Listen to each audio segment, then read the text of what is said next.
बहुत समय पहले एक गांव में सिया और रानो नाम की दो बहनें रहा करती थीं। वो दोनों अपनी माँ के साथ रहती थीं। दोनों बहनों में घनिष्ठ प्रेम था। वो अपना ज्यादातर समय एक दूसरे के साथ खेलते व घूमते हुए बिताती थीं। एक दिन दोनों बहनें खेलने के लिए जंगल में जाने के बारे में सोचती हैं। जैसे ही वो दोनों घर से निकलने वाली होती हैं, तभी उनकी माँ आवाज लगाकर उन्हें बुलाती है। सिया, रानो, जल्दी तैयार हो जाओ। आज तुम दोनों मेरे साथ जंगल में फल तोड़ने चलोगी। अरे वाह, ये तो हमारे दिल की बात पूरी हो गई। अरे वाह, मजा आएगा। तुम दोनों वहाँ कोई शैतानी नहीं करोगी। मैं तुम्हें वहाँ काम सिखाने के लिए लेकर जा रही हूँ। ठीक है माँ, हम कोई शैतानी नहीं करेंगे। दोनों अपनी माँ के साथ जंगल की तरफ निकल पड़ती हैं। कुछ दूर चलने के बाद उन्हें मोर नजर आते हैं, जिन्हें देखकर दोनों बहनें अपना रास्ता छोड़कर मोर के पास चली जाती हैं और उनके साथ नाचने लगती हैं। ये देखकर माँ को गुस्सा आ जाता है। मैंने तुम दोनों को पहले ही बोला था कि कोई शैतानी नहीं करनी। माँ की बात सुनकर दोनों बहनें वापस आ जाती हैं। कुछ देर बाद वो तीनों जंगल पहुंच जाती हैं। जंगल में पहुंचकर माँ उन दोनों को फल तोड़ने के तरीके समझाती हैं। फल तोड़ते हुए एक बात का विशेष ध्यान रखना कि कोई भी फल खराब नहीं होना चाहिए। जो भी फल तुम तोड़ो वो एकदम साफ और पका हुआ होना चाहिए। ठीक है, हम कोशिश करते हैं। तीनों मिलकर जंगल में अलग अलग तरह के फल तोड़ने लगती हैं।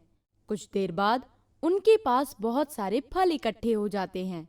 वो उन्हें लेकर घर वापस आ जाती हैं।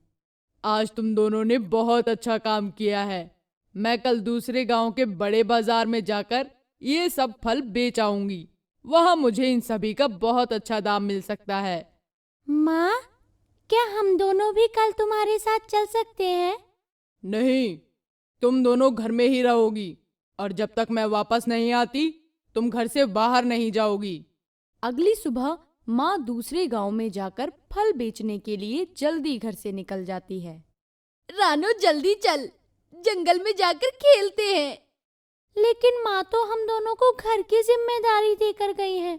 उन्हें पता चल गया तो बहुत गुस्सा करेंगी। अरे कुछ नहीं होगा, हम शाम को माँ के घर वापस आने से पहले ही आ जाएंगे।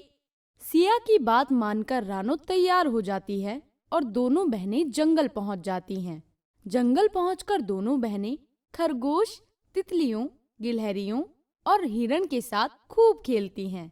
खेलते हुए अचानक उनकी नजर एक नाग पर पड़ती है, जो पेड़ की एक टूटी हुई टहनी में फंसा हुआ होता है। नाग को फंसा हुआ देख दोनों बहनें उसकी मदद करती हैं और उसे टहनी से आजाद कर देती हैं।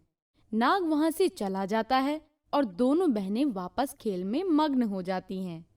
बहुत देर खेलने के बाद जब दोनों थक जाती हैं, तो पास ही के एक पेड़ के नीचे आराम करने बैठ जाती हैं और उन्हें नींद आ जाती है। जब शाम को उनकी आंखें खुलती हैं, तो दोनों बहनें अपने आसपास अंधेरा देखकर बहुत घबरा जाती हैं। अरे ये क्या, शाम हो गई। माँ जरूर घर पर पहुंच गई होंगी। ऐसे कैसे? क्या पता माँ अभी तक घर न पहुंची हो। हमें जल्दी चलना चाहिए। दोनों बहनें जंगल से अपने घर की तरफ चल पड़ती हैं। तभी रास्ते में उन्हें झाड़ियों के पीछे कुछ रोशनी नजर आती है।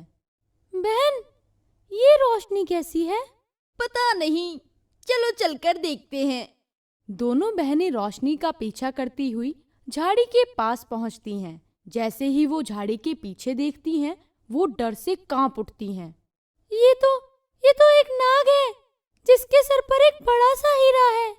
बहन, इससे पहले ये हम पर वार करे, चलो यहाँ से भाग चलें।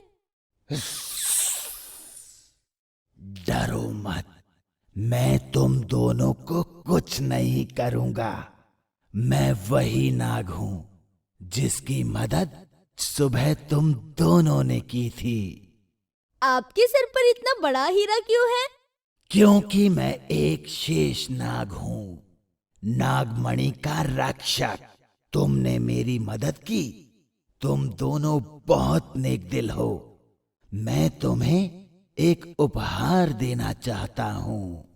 कैसा उपहार? इस समय तुम दोनों जहां खड़ी हो वहां से 10 कदम पीछे की तरफ चलो, फिर उस जगह की मिट्टी को खोदो। वहां तुम्हें ढेर सारे सोने के सिक्के मिलेंगे, जो मेरी मदद करने के लिए तुम दोनों का उपहार है।